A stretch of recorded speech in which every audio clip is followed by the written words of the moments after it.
ఎందరో మహానుభావులు.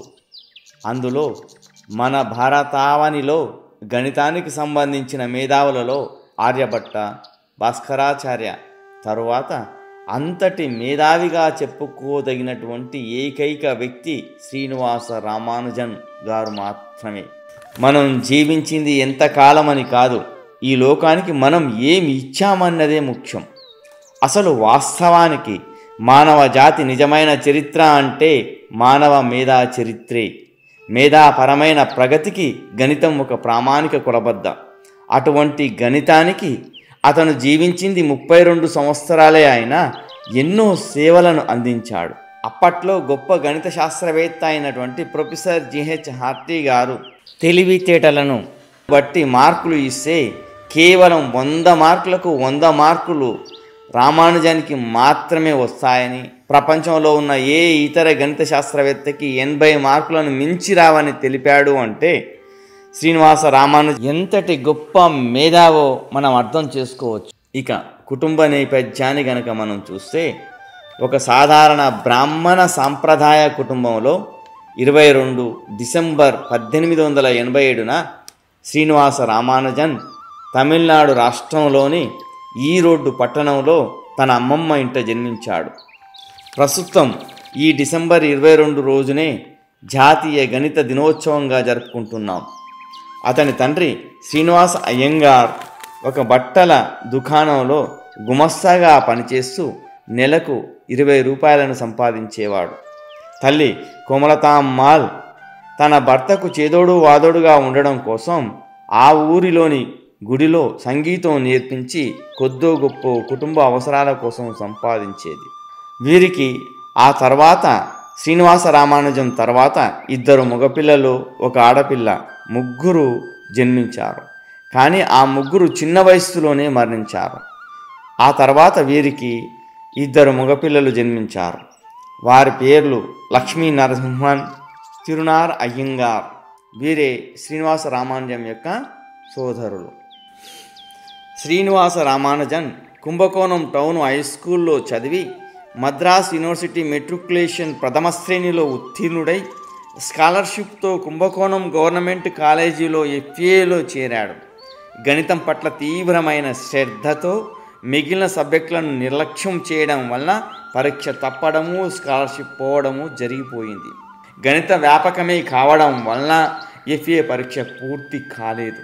అంతేకాకుండా అతను ఎల్లవేళలా గణితాన్ని గురించి ఆలోచిస్తూ అతను ఉండేటటువంటి పరిసర ప్రాంతాలలో దేవాలయాల నేలపై కూడా అతను గణితానికి సంబంధించిన సమస్యలనే రాస్తూ, చిత్తు కాగితాలపై కూడా గణితానికి సంబంధించిన సమస్యలనే వ్రాస్తూ ఉండేవాడు.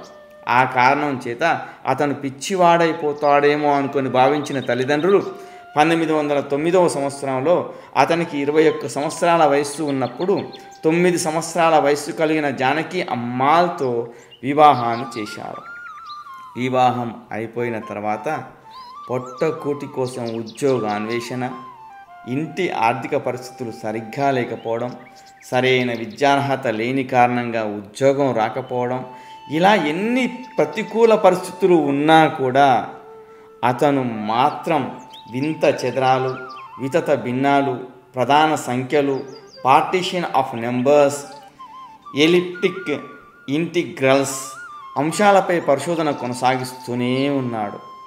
ఫలితాలను పావుటావు పేజీల నోటు పుస్తకాలపై రాసేవాడు. వాటిలో కొన్ని ఫలితాలకు నిరూపణ ఇప్పటికీ ఎన్ని పరిశోధనలు జరుగుతున్నా కనుగొనబడలేదు అంటే అతను ఎంత గొప్ప మేధావో మనం ఊహించవచ్చు. 1910 సంవత్సరంలో ఆ నోటుబుక్లను చూసిన ప్రొఫెసర్ వి రామస్వామి అయ్యంగార్ ఆ రోజుల్లో ఇండియన్ మ్యాథమెటికల్ సొసైటీ స్థాపకుడు. అతను ఎం రామచంద్రరావు అనేటటువంటి నెల్లూరు డిప్యూటీ కలెక్టర్కు నెలసరి ఉపకార వేతనంగా గణిత పరిశోధనకు కొంత ధనం వచ్చేటట్లుగా సిఫారసు లెటరు రాశాడు. ఎక్కువ కాలం అలా ఆధారపడడానికి ఇష్టపడని శ్రీనివాస రామానుజన్ మద్రాస్ పోర్ట్ ట్రస్ట్లో నెలకు 25 రూపాయల జీతానికి గుమస్తాగా చేరాడు. 1913 సంవత్సరంలో అక్కడికి వచ్చిన ప్రసిద్ధ గణిత శాస్త్రవేత్త డాక్టర్ వాకర్ ఒక ఉన్నత గణిత శాస్త్రజ్ఞుడు మాత్రమే రాయగల సూత్రాలను ఒక సాధారణ గుమస్తా ప్రతిపాదించడం చూసి ఆశ్చర్యపడి మద్రాస్ యూనివర్సిటీ నుంచి పరిశోధన ఉపకార వేతనం నెలకు 75 రూపాయలు వచ్చేటట్లు చేశాడు. శ్రీనివాస రామానుజన్ తన పరిశోధనలను పరిశీలన నిమిత్తం కేంబ్రిడ్జి ప్రొఫెసర్ జిహెచ్ హార్డీకి పంపించాడు. ఒక పిచ్చివాడో లేదా ఉన్నత స్థాయి గణిత శాస్త్రజ్ఞుడో మాత్రమే రాయగలిగిన ఆ ఫలితాలకు ఆశ్చర్యపడి హార్డీ రామానుజాన్ని కేంబ్రిడ్జ్కి ఆహ్వానించాడు. కొంతకాలం అతను వెళ్ళలేకపోయాడు. అతని కుటుంబ పరిస్థితుల కారణంగా. కానీ బ్రాహ్మణ కుటుంబంలో జన్మించిన అతను పడవ ప్రయాణం చేయకూడదని, సముద్రయానం చేయకూడదని ఒక నియమ నిబంధనలు ఉండేవి. కానీ ఎలాగో అలా తల్లిని ఒప్పించి మన సాంప్రదాయాన్ని దాటనమ్మా అంటూ తల్లికి మాట ఇచ్చి 1914 మార్చిలో ఇంగ్లాండ్ వెళ్ళాడు. నిరంతరం గణిత సాధన, కఠోర పరిశ్రమలతో 6 ఏళ్ల కాలంలో 32 పరిశోధనా పత్రాలను సమర్పించాడు.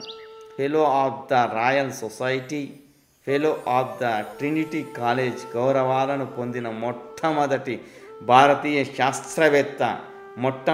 భారతీయ గణిత శాస్త్రవేత్త శ్రీనివాస రామానుజన్ మాత్రమే.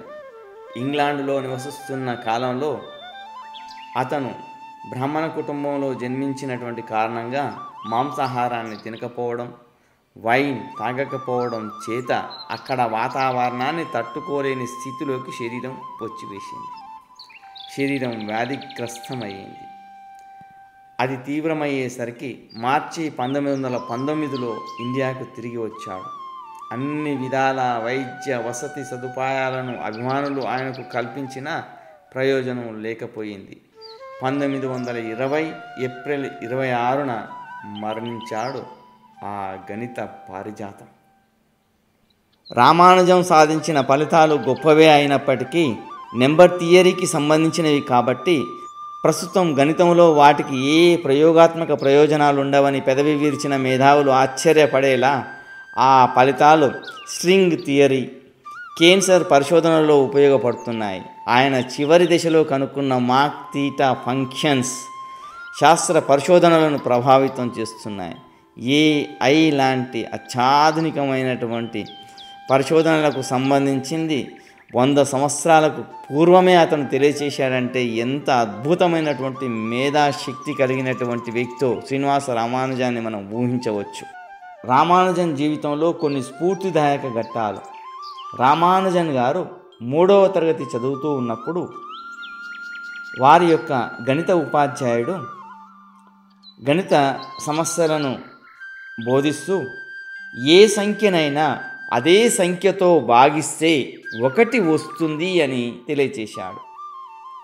అంటే 100 సంఖ్యను 100తో భాగిస్తే 1 వస్తుందని, 2 సంఖ్యను 2తో భాగిస్తే 1 వస్తుందని, 10 సంఖ్యను 10చే భాగిస్తే 1 వస్తుందని తెలియచేశాడు. దానికి ఉదాహరణగా 10 పండ్లను 10 మందికి పంచగా 1 వస్తుందని తెలియచేశాడు. వెంటనే శ్రీనివాస రామానుజన్ గారు లేచి 0ను 0తో భాగిస్తే కూడా 1 వస్తుందా సార్ అని వినయపూర్వకంగా అడిగివేశాడు. అంటే ఏమీ లేని పండ్లను ఏమీ లేని వ్యక్తులకు పంచినా కూడా 1 వస్తుందా సార్ అని 10 ఏళ్ళు కూడా నిండని ఒక పసి బాలుడు ఆ శ్రీనివాస రామానుజన్ గారు గురువును సంధించిన ప్రశ్న ఆ గురువుగారికి ఆశ్చర్యం వేసింది. సీనియర్ విద్యార్థులకు ఛాలెంజ్గా ఇచ్చిన √x + y = 7, x + √y = 11 అయితే xyలు ఎంత అనే సమస్యకు సాధన x 9, y 4 అని తక్కువ వ్యవధిలోనే సమాధానాన్ని ఇచ్చాడు. అతను 7వ తరగతి చదువుతున్నప్పుడే 10వ తరగతికి సంబంధించిన గణిత సమస్యలను సాధించేవాడు. అతని కుటుంబ పోషణ కోసం అతను చదివే చదువు తక్కువైనా అతనికంటే ఎక్కువ చదువుతున్నటువంటి విద్యార్థులకు బోధించి ఇతోధికంగా కుటుంబానికి సహాయం చేసేవాడు.